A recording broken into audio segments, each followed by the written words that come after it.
Disney সির part 3 video আমি এখানেই শেষ করেছিলাম, তবে এটা হবে লাস্ট পার্ট। এখান থেকেই আবার শুরু করছি আর এই পার্টেই শেষ করে দেবো ডিজনি সির সমস্ত ভিডিও। তো আর আগে ইন্ট্রো দিয়ে ফেলি। Hello everyone, I am Zia and you are watching Zia Sarkar from Japan. আশা করছি আপনার সবাই অনেক ভালো আছেন আর আমিও অনেক ভালো আছি। অনেকদিন পর ভিডিও দিচ্ছি, আসলে ব্যস্ততার কারণে এই ভিডিওগুলি এডিট করা হয়ে ওঠেনি।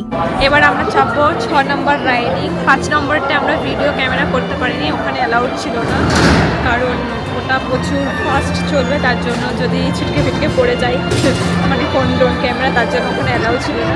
কিন্তু এখানে আমরা এখন জেলিফিশে চাপবো, মানে ওপরে আপ অ্যান্ড ডাউনস হবে। বাপ রে বাপ, এই ডিজনি সি একদিনে ঘুরে কমপ্লিট করা সম্ভব না। তার মধ্যে থেকে যে খতরনাক রাইডসটায় চাপার কথা বলছিলাম, সেটাতে এতটা পরিমাণে লাইন। তো আমরা আবার কি করেছি, 1500 ইয়েন দিয়ে পাস কাটিয়ে তারপরে আগে গিয়ে চেপেছি।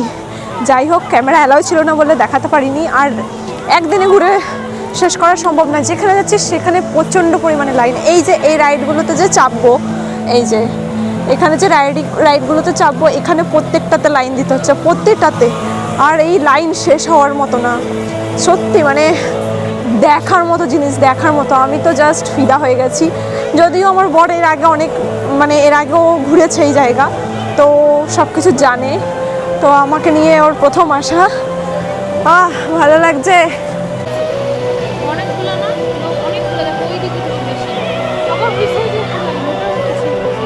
জানি না গো, চাপবে এটাতে, লাইন দেবে তাহলে।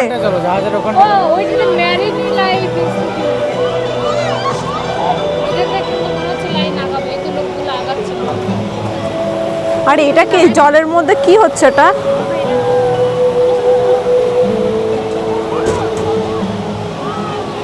এই লাইনটা মনে হচ্ছে যতদূর সম্ভব এগোবে। হ্যাঁ, এই লাইনটা ঠিক, এটা এগোবে, কারণ এটাতে অনেক কিছু আছে।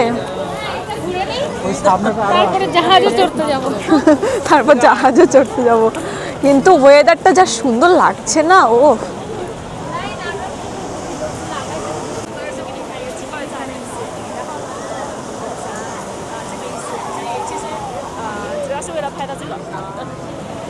তা এখন এইগুলোতে চড়ে নি ভাই। দেখো চারিদিকে এত ভিড়, শুধু ভিড়েই ভিড়।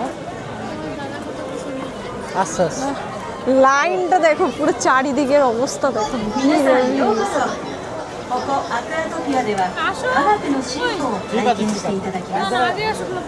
আরে বলে নেব ওখানে, আমরা অসুবিধা নেই। দেখতেই পেলে কতটা ভিড় এতক্ষণ লাইন দেওয়ার পরে তারপর আমরা এটাতে চড়তে পেরেছি। তারপর আমরা এখান থেকে নেমে সোজাসুজি চলে যাই জাহাজের কাছে। আর এই সেই জাহাজ, এখানটা বেশ রাত্রেবেলা দেখতে সুন্দর লাগছিল, বেশ লাইটিংয়ের কারণে।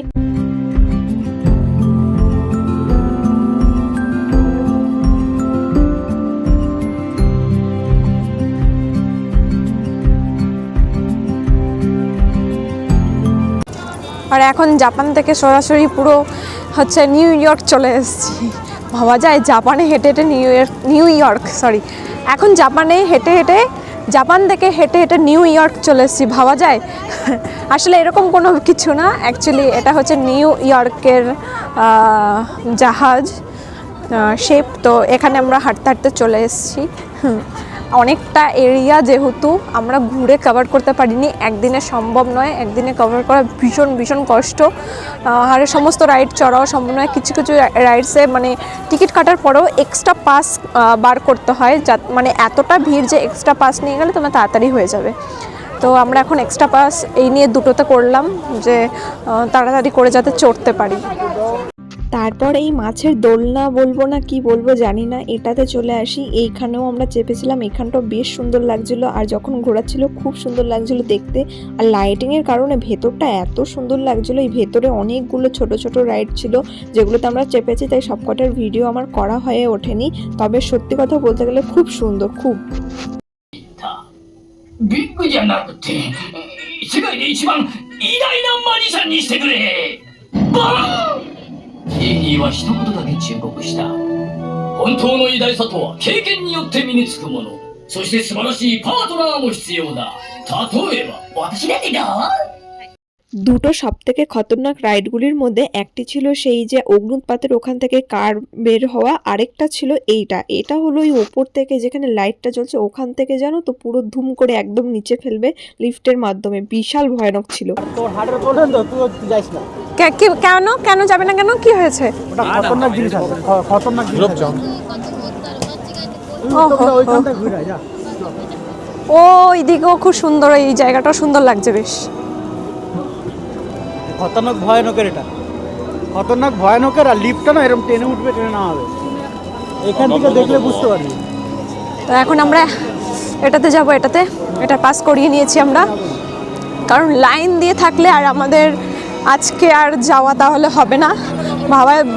ভাবা যাচ্ছে যে এত প্রত্যেকটা জায়গায় এতটা লাইন, এতটা পরিমাণে ভিড়, তাহলে ভাবো শনি রবিবার কি পরিমাণ ভিড় হতে পারে।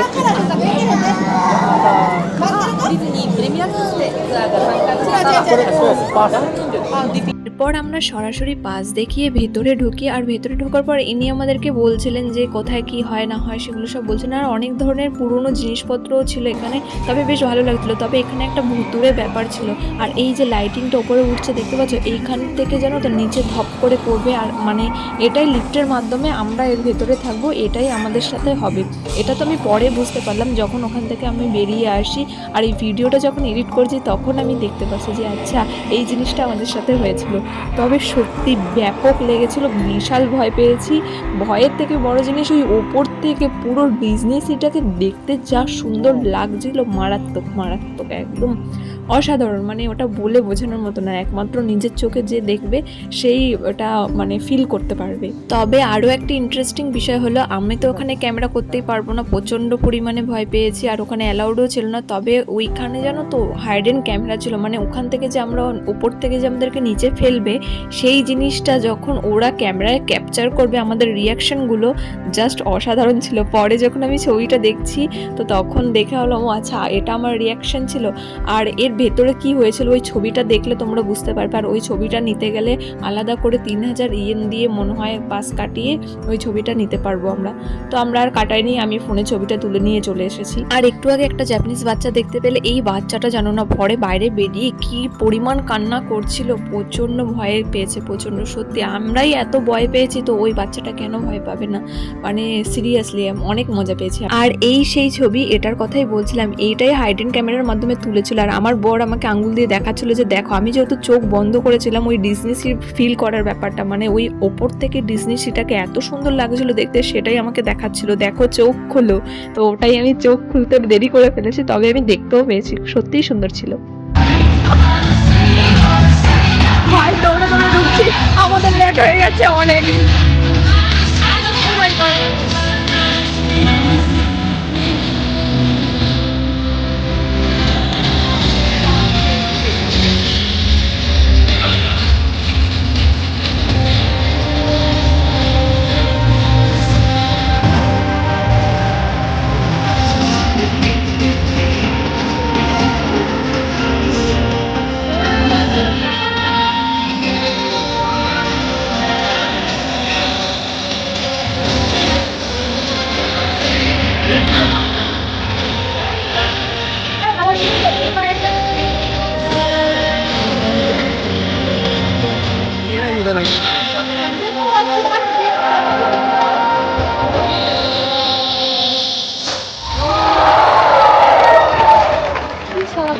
ব্যাক পেজ থেকে বুঝতে দাঁড়ায়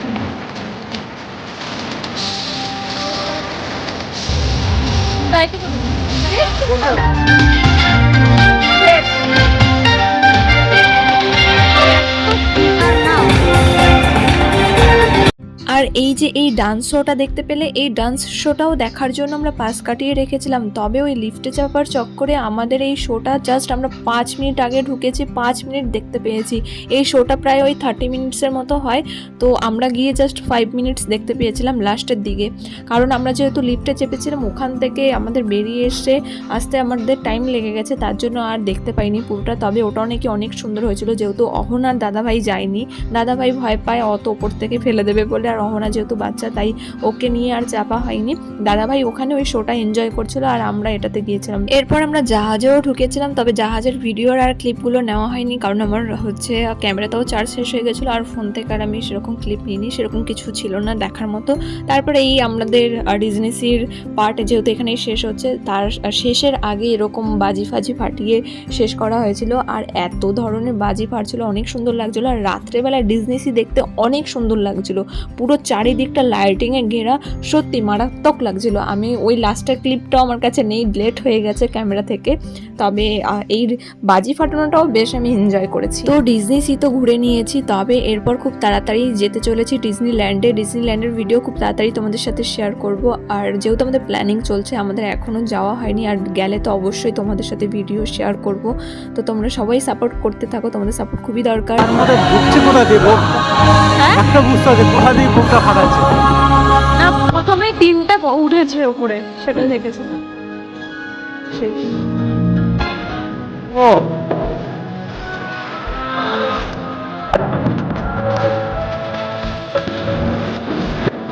পুরো আগুন আগুন লাগছে, দেখো আগুন আগুন লাগছে। আর একটুখানি আমাদের নতুন বাজিতে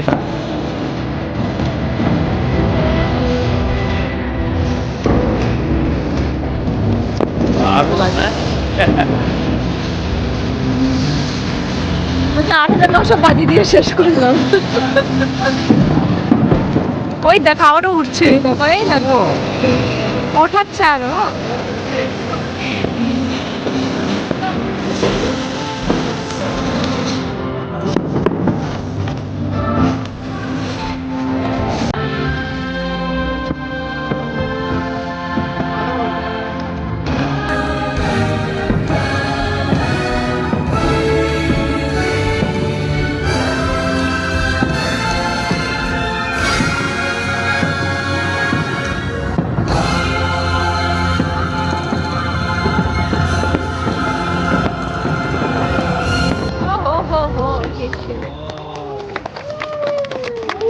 ফাইনালি আমাদের আজকে ডিজনিতে এক্সপ্লোর করা শেষ। তো অনেক অনেক মজা করলাম, কিন্তু সমস্ত জায়গা ঘুরে শেষ করতে পারিনি। একদিনে তো এত লাইন চাপা সম্ভব নয়, আর এক একটা কোণা ঘুরতে অনেক সময় লাগে, আর বিশেষ করে প্রচন্ড পরিমাণে লাইন দিতে হয়। আর এই রাত্রেবেলা যেন আরো বেশি সুন্দর লাগছে, এত লাইটিং। আর সবশেষে মানে বাজি দিয়ে শেষ করলাম, মানে উপরে বোম ফাটলো, তারপরে তো শেষ এক মন করে 2 ঘন্টা শেষ করে ফেললাম এমনি করেই। তো যাই হোক, খুব মজা করলাম। আজকের ভিডিও এখানেই শেষ করছি। ভিডিও কেমন লাগলো অবশ্যই তোমরা জানিও, আর ভিডিও শেষে কি করতে হয় সেটা তো তোমরা সবাই জানো। টিল দেন সবাইকে টাটা।